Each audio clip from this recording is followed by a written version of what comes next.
All our stories are created for entertainment purposes only. Our marriage began nearly 3 years ago. About a year back, she began an affair with one of her co-workers. I started suspecting something was off when I saw his car parked outside my house one day. Those suspicions led me to hire a private investigator to gather evidence of her infidelity, and it turns out my doubts were justified. When I found out, I was furious. To make matters worse, the co-worker's wife called me one day, having discovered the affair as well. She only had some text messages they had exchanged, but I had solid proof of their meetings. Together, we decided it was time to confront our spouses. We met up frequently to discuss the situation. She confided in me that she had suspected her husband's affair even during her pregnancy. They have 3 children together. One day, we came up with the idea of seeking revenge by sleeping with each other. We went through with it, and I won't lie, it felt good. We've been meeting up and having an affair for a while now. She's an incredible woman, and I have to admit that in some aspects of our intimate relationship, she surpasses my wife. Most of all, though, my anger is directed towards my wife. I read some of her texts with her affair partner, and they mocked the co-worker's wife, making cruel comments about her appearance and other derogatory things. It's hard to believe my wife would stoop so low, especially considering she's a woman herself. She even ridiculed my fertility issues, questioning my manhood due to my low chances of having children. I don't feel remorseful about my affair. I actually prefer the physical aspect of my relationship with the co-worker's wife over my wife. My wife rarely agrees on BJ, yet she expects it from me. On the other hand, the co-worker's wife was more enthusiastic about it, making it the best experience I've ever had. Now, both the co-worker's wife and I are contemplating telling her husband about our revenge affair. We've come to realize that we got carried away by our desire for revenge and ended up addicted to it. I'm planning to confront my wife soon, and I've already prepared the divorce papers. Fortunately, we don't have joint assets or a shared bank account, so the process should be relatively straightforward for us. As for the co-worker's wife, she might face some challenges due to their children, but she has the power to take him to the cleaners. I know I might come across as a terrible person, but I've mentally checked out of my marriage. Update. I finally served my wife with divorce papers on July 16th. I had to take some time to get things in order before doing so. I decided to serve her at her workplace. When she returned home, I had her things packed and told her to go stay with her dad. As expected, she went through the typical cheater's playbook, begging, apologizing, and trying to shift the blame onto me for her affair. I was prepared for all of it. She was adamant about not leaving and wanting to fix our marriage. I reminded her that the house belongs to my parents and their names are on it. If she didn't leave voluntarily, I could call them to have her evicted. I also reached out to her sister thinking she might intervene, but instead, her sister blamed me for giving up on the marriage so easily. This is where I got a bit petty and said, "It's hypocritical coming from someone who left her husband for his cousin. I guess the apple doesn't fall far from the tree." She slapped me, and I warned her that it was her last chance, or I would involve the police. After she left, the messages from her kept coming. I didn't block her because I wanted to capture some of the messages as evidence. She went from apologies to mocking me, claiming she never enjoyed our intimacy and that she and her affair partner had been intimate all over our house. I don't know how much of it is true, but I've decided to replace the furniture regardless. I had the urge to tell her about the affair partner's wife and how we had defiled her car, but I refrained. The last time we spoke, her apology seemed more sincere. She confessed that she got carried away, and lately, she's been yearning to have children. I've mentioned before that I can't father children, and although she initially wanted to remain child-free, her biological clock has started ticking. She admitted she was wrong and that I was the best partner and husband one could have, but she wanted more. I asked her why she didn't communicate her desires earlier. We could have explored adoption or sperm banks. I couldn't help but ask if she was pregnant, and it seemed like she was. She confirmed it. I knew this child couldn't be mine. Any hope of reconciliation flew out the window. I imagined that if I hadn't discovered the affair, she would have presented this pregnancy as a miracle baby. I congratulated her and wished her a wonderful pregnancy. I want this divorce to be finalized as soon as possible. Regarding the affair partner's wife, she has also served her husband with divorce papers and is seeking a fair settlement. She's not backing down. We've had a few conversations where she expressed regret for investing her prime years in such a repulsive man. She mentioned leaving her modeling career to be with him. I must say, she still looks fantastic. We haven't been in touch for a while, except for one instance when she sent me a suggestive text after having a few drinks, but I declined. She later apologized. We're not planning to start dating anytime soon, at least until all the divorce proceedings are over. However, I do miss her a lot. On a brighter note, I adopted a cat. My soon-to-be ex-wife hated cats, so now my house will be a cat kingdom. Story 2. My younger brother, Mark, used to date my fiancée, Jen, about a year ago. Just to give you some context, they were together back in August 2022. Their relationship only lasted for a month before he ended things with her because he got bored with being in a relationship and wasn't really interested in settling down anyway. At the time they were dating, I was in a different state, so I had no clue that he even had a girlfriend, and I had no idea who Jen was until I met her. Jen and I met at a bar when I moved back in October, and we hit it off really well. She was easily the most beautiful and intelligent woman I had ever met. We hung out a few more times, and eventually we made our relationship official. Fast forward to December, and I finally brought her up to my family and suggested they meet her during Christmas. They knew I was in a relationship, but I'm not the most open person about my personal life, so I kept the details about her to a minimum until I was sure about the seriousness of our relationship. My parents wanted to see pictures, and they started passing my phone around the dinner table. That's when Mark saw it and exploded, calling me a terrible brother for dating his ex-girlfriend and demanding that I break up with her. I refused. When I talked to Jen about it, she confirmed that they had dated and gave me the details of their breakup. It took a few weeks, but eventually, Mark stopped bringing up the fact that I was dating his ex, and I thought he had moved on from it. Everything seemed okay. On Jen's birthday this year, I took her out to a fancy dinner with both of our families and her closest friends, and I asked her to marry me. Mark flipped out once again, berating me for proposing to her. However, my sisters and I immediately shut him down. This incident happened just this past weekend. For the past 2 months, Mark had been relatively quiet about the whole situation. I didn't see him much, and I figured he had gone low contact with me, which I didn't have a problem with. Then he surprised us by inviting Jen and me for a family dinner at his apartment, along with my parents and sisters. I found it a bit odd, but since my parents and sisters were also going, we agreed to attend. The dinner itself was nice, nothing too fancy, and we moved to the living room for conversation. After about 30 minutes of normal talk, Mark stood up and announced that he had something important to say. He made a long speech about being happy to have his family around for his big moment, and then got down on one knee, pulling out this cheap ring and asking Jen to marry him. Jen was clearly confused and uncomfortable, and demanded that he put the ring away and stand up. My dad tried to intervene, but I got to Mark first and punched him. Honestly, I can't recall most of what he said because I was so furious, but it was something along the lines of trying to prove that Jen wasn't really into me and just wanted to get back at him. Before things could escalate further, my parents ushered me out, promising to talk to Mark. It's been a few days since this whole incident, and I'm still incredibly angry. I don't know what to do at this point. I'm worried that Jen might have second thoughts about marrying me because of this. Any advice? I'd like to address a few points that came up in the comments. Jen and I are newly engaged. It was one of those situations where we both felt this was the real deal.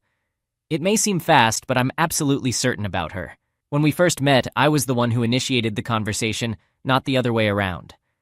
I'm not sure if she knew or suspected that we were related somehow. When I found out about her past with Mark, I asked her, and she claimed she had no idea. I didn't have a reason to doubt her, but I must admit that Mark's rather intense reaction does make me wonder. I had no clue that she and Mark used to date when I first met her. To be honest, Mark and I aren't close at all.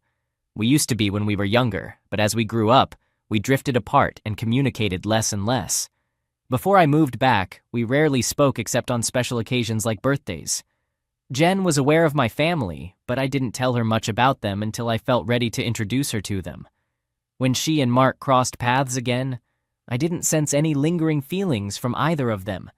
She didn't treat him like a complete stranger, but she wasn't overly affectionate with him either. I was told that their relationship lasted only a month. I didn't think I needed Mark's permission to propose to Jen, but perhaps I was wrong about that. I'm still not entirely sure. That being said, I intend to have a conversation with Mark this weekend to clear the air and get a better understanding of the situation. I admit I didn't ask for his side of their relationship, and that's my oversight. Update. I gave Mark a call and invited him to my place for a chat. I mentioned that I'd prefer to have Jen present for the conversation, but I was open to talking with just him if that's what he preferred. He agreed to meet both of us and showed up at my place around noon today. There was a bit of an awkward silence for a few minutes before I initiated the conversation. I began by apologizing for not giving him a heads up about my proposal plans to Jen, and I also apologized for the physical altercation between us. He responded with a somewhat nonchalant, "whatever," but acknowledged the apology. I proceeded to share with him what Jen had told me about their past relationship and breakup when I asked her about it. I wanted him to confirm if her account was accurate. I essentially expressed that his reactions throughout this whole ordeal have seemed quite extreme, and I wanted to ensure I wasn't misunderstanding the depth of their relationship or underestimating its significance. Mark confirmed that their relationship only lasted for a few weeks, and he was the one who initiated the breakup because he had lost interest. Jen then asked if his recent behavior was because he still had feelings or regrets about ending things with her.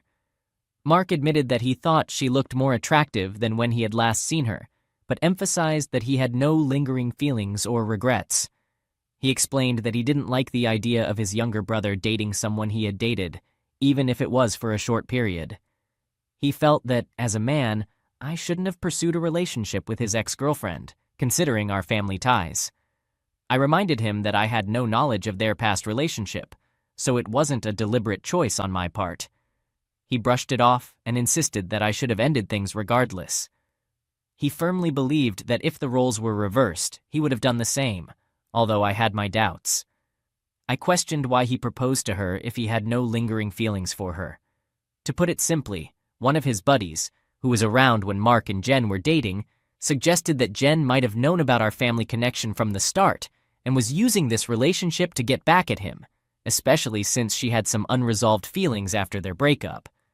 They thought it would be a good idea to test this theory by having Mark propose to her and see if she would choose him over me. Jen asked him to explain why he believed she was still hung up on him, and he mentioned that he had heard she inquired about him after the breakup and saw her at places they used to visit, which led him to assume that she might still have feelings.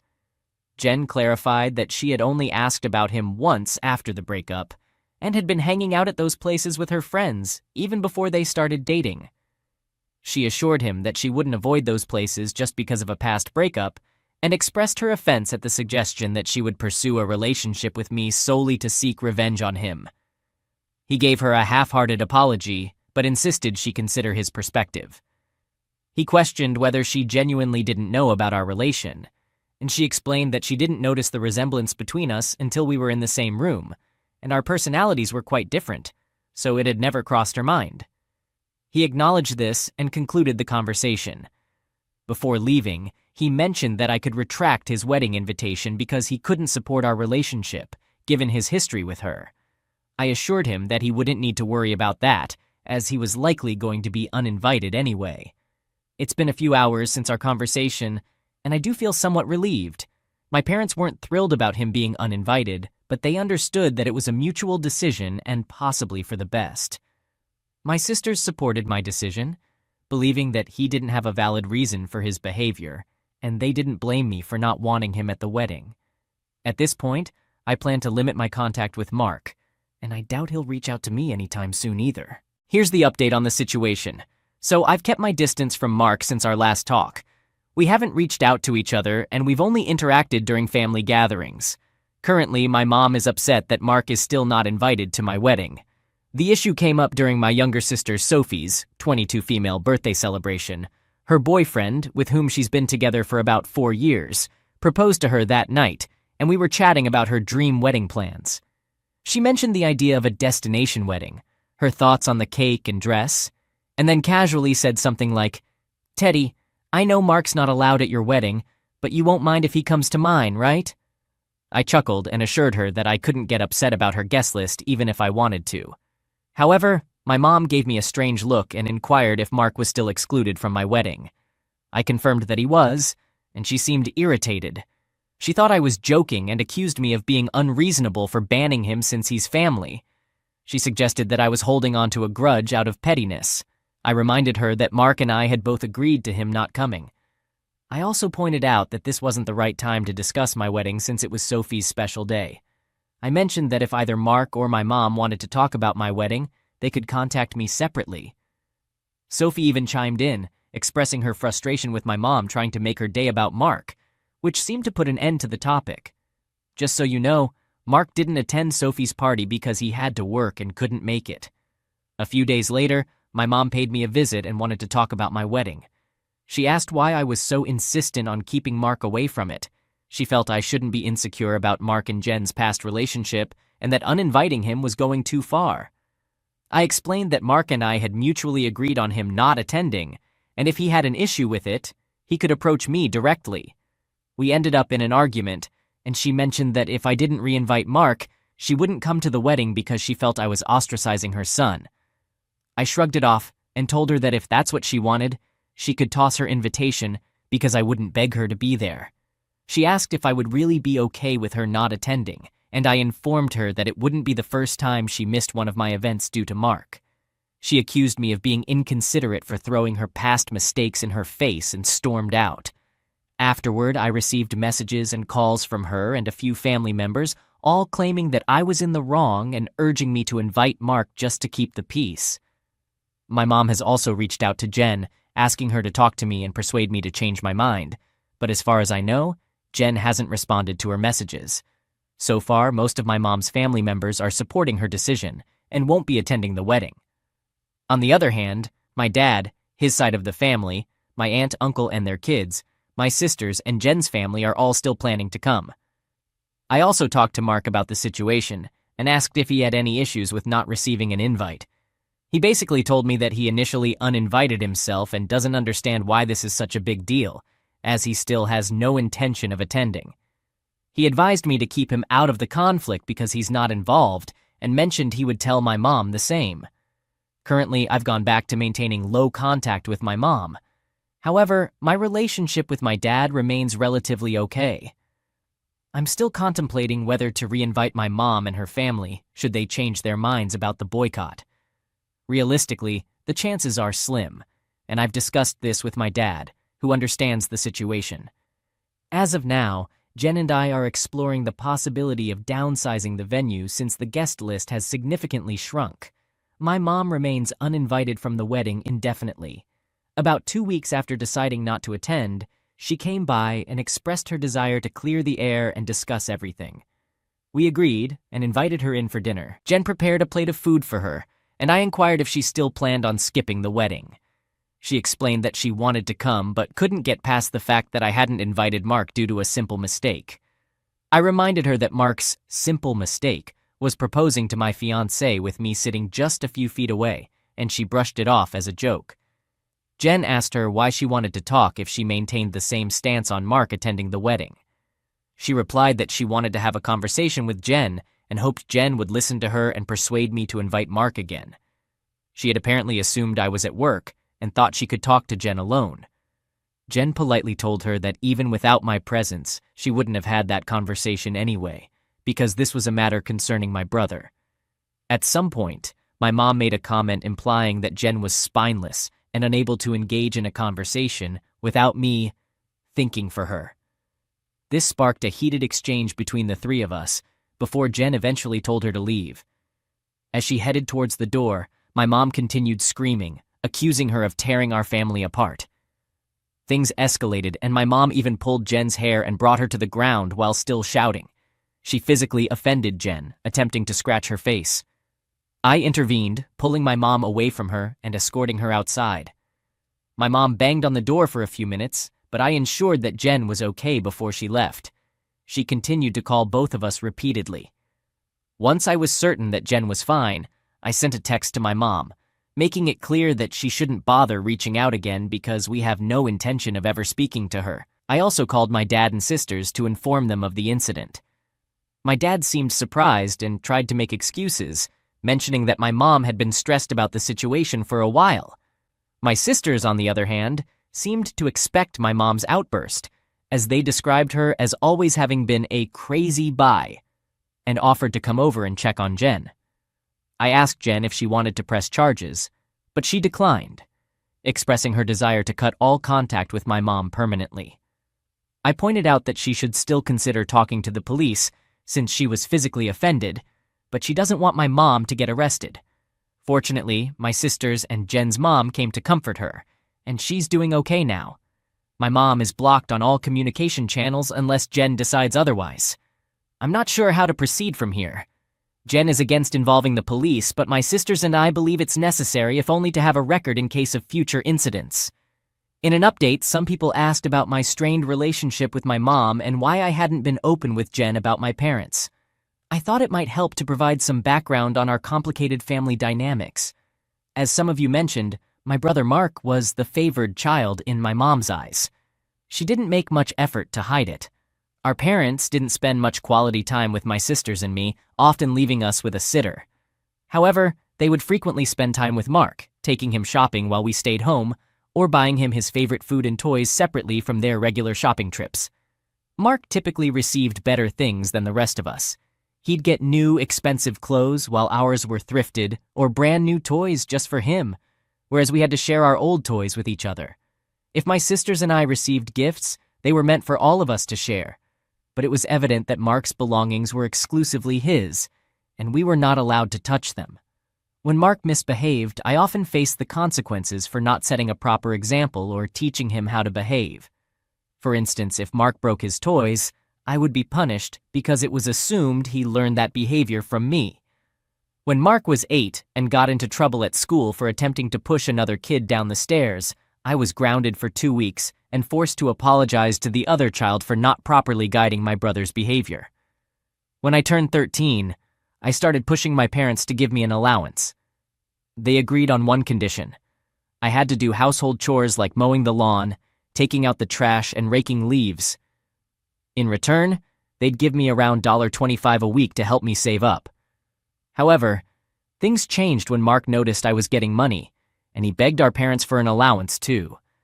Instead of making him do any chores, they took $10 from my allowance each week and gave it to him, claiming that we were both doing a great job with our chores, even though he never lifted a finger to help.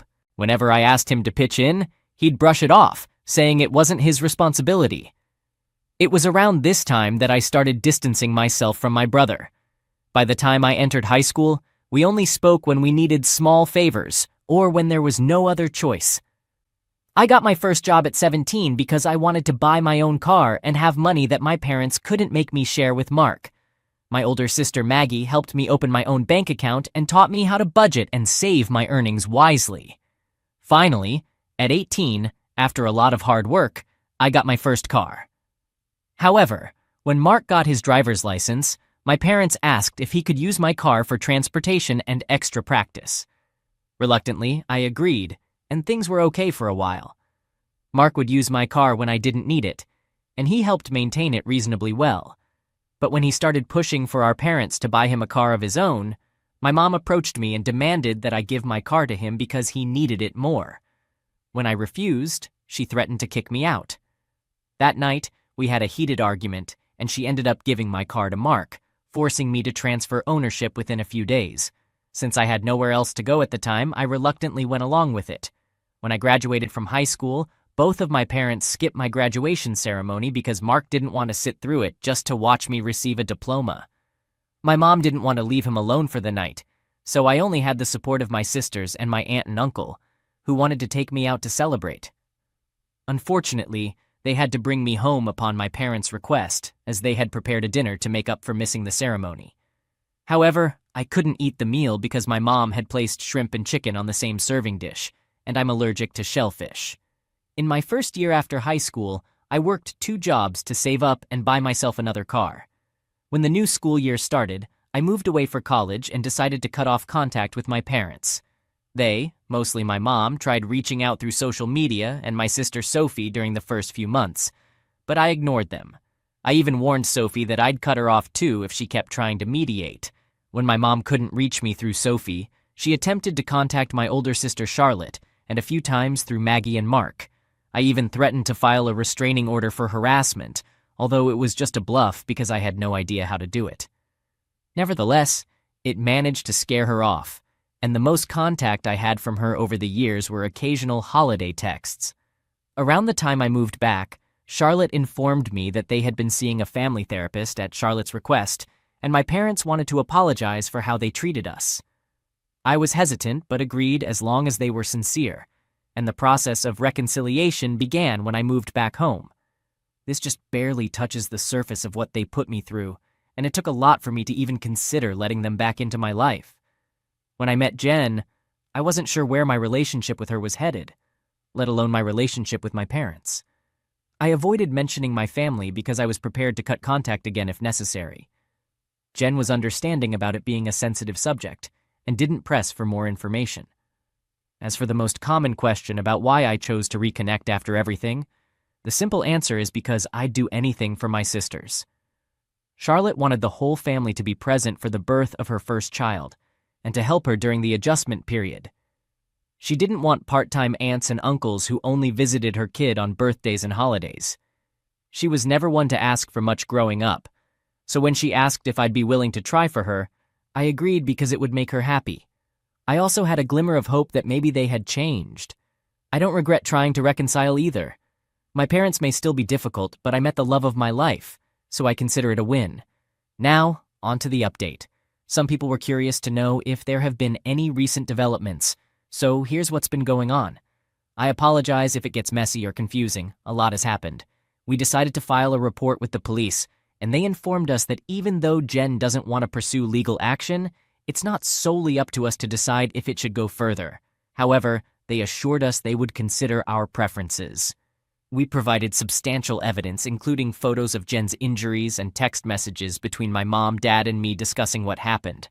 The police advised us to report and document any further incidents involving my mom in case anything else happens. Given our location, we doubt it will lead to much, but at least we have it on record. I received about 100 angry text messages, indicating that they have, at the very least, spoken with my mom regarding the incident. My mom tried to confront me as I was leaving work and started yelling at me, accusing me of trying to ruin her life. She kept shouting that I was a terrible son for attempting to get her arrested over a minor misunderstanding. She couldn't comprehend why she was being punished this way.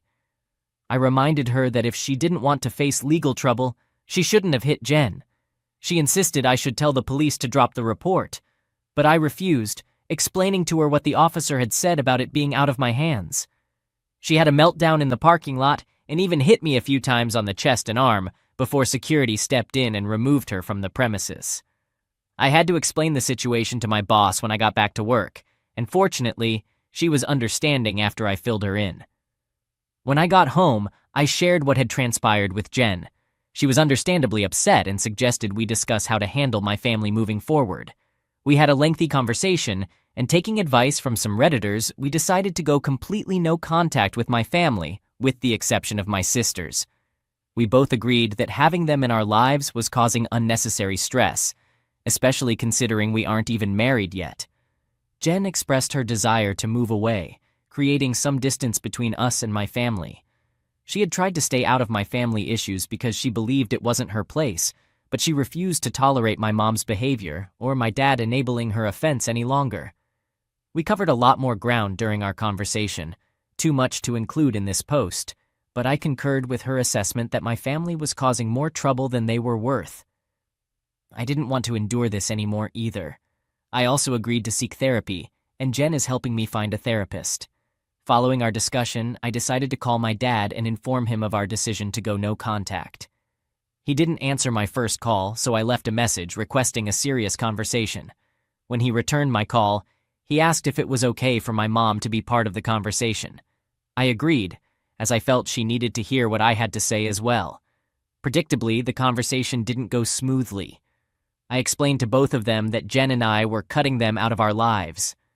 My dad demanded to know why I was taking such a drastic step, especially after all the effort we had put into repairing our relationship. I told him that the situation with Mark had shown me that our relationship wasn't genuinely repaired. As far as they were concerned, the world revolved solely around my mom and my younger brother Mark. I pointed out that their ongoing favoritism toward Mark had driven our relationship to an irreparable point, and I had no interest in holding on to a failing relationship. I mentioned that I had initially agreed to reconcile for Charlotte's sake, but I couldn't tolerate the disrespect toward both Jen and me any longer. I was doing this for both of our well-being. To my mom, I added that I was exhausted from her using me as a scapegoat for her parenting failures and Mark's behavior. I made it clear that I would never forgive her for what she had done to Jen and for her mistreatment of me and my sisters throughout our upbringing. She began to suggest that I should move on like my sisters have, but I interrupted her and stated that she should accept their forgiveness and move on because she would never receive it from me, especially after everything she's done in recent weeks. She started crying and questioned how I could treat her like a villain. I replied that she should only blame herself because I hadn't done anything wrong. She cried even harder and expressed regret for having me and accused me of trying to ruin her life. This led to another intense argument between her and Jen, with Jen using some colorful language to describe her, among other not-so-nice names, for saying such hurtful things to me. I'm not sure if my mom left the room or just decided to keep quiet, but she stopped talking when Jen had her say. My dad expressed his disapproval of being shut out of my life and asked me to empathize with my mom's perspective. He mentioned that she was also struggling because her kids were at odds, and he believed I was being unfair by punishing her for her challenges in raising and caring for us. He concluded by saying we were a family, and I shouldn't let past mistakes hinder our ability to move forward together. I responded by telling him that my mom had only ever cared for Mark and herself, and there was nothing he could say or do to change my mind. I also informed him that he could decide whether to keep my number, but I would be blocking him and my mom on all platforms, and I wouldn't reach out again before hanging up. Afterwards, I composed a lengthy email in which I attached the link to my posts and uninvited everyone except my aunt, uncle, and my sisters to the wedding. I hadn't shed tears in a long while, but Jen comforted me while I cried after sending the email, assuring me that we would be okay. My sisters also reached out to me after reading the email. I apologized to Charlotte for not being able to continue reconciling as she had hoped, but she reassured me, saying it was okay, and not my fault that I had to cut them off once more. The reaction from my family has been quite mixed. Some are upset that I shared family problems on a public internet forum, while others are angry at my parents because they had no idea it was this bad. The most recent person I discussed everything with was Mark. He inquired if I was cutting him off as well, and I told him I wasn't, but I wouldn't be making extra efforts to reach out to him either. He didn't argue and simply wished me well with the wedding, and we haven't spoken since. Currently, Jen and I are in the process of finding a new place to live. Our plan is to relocate closer to Jen's brother, who lives about 3 hours away from our current location, in a city we both like. I've talked to my boss about the possibility of transferring, and Jen is exploring the option of working remotely or finding a new job. Additionally, our wedding venue has changed again. Since our guest list is significantly smaller now, my future brother-in-law is considering allowing us to use his lake house for the wedding. I don't intend to post any more updates on this situation unless something major happens, at least not until after the wedding, because I want to move forward with our lives. However, I'll do my best to address any questions some of you may have. Edit.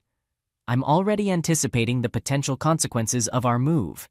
She might follow us because that's the kind of obsessive behavior she exhibits when she doesn't get her way. I've consulted with a lawyer friend of mine to explore the possibility of obtaining a restraining order to prevent her from causing trouble once we relocate.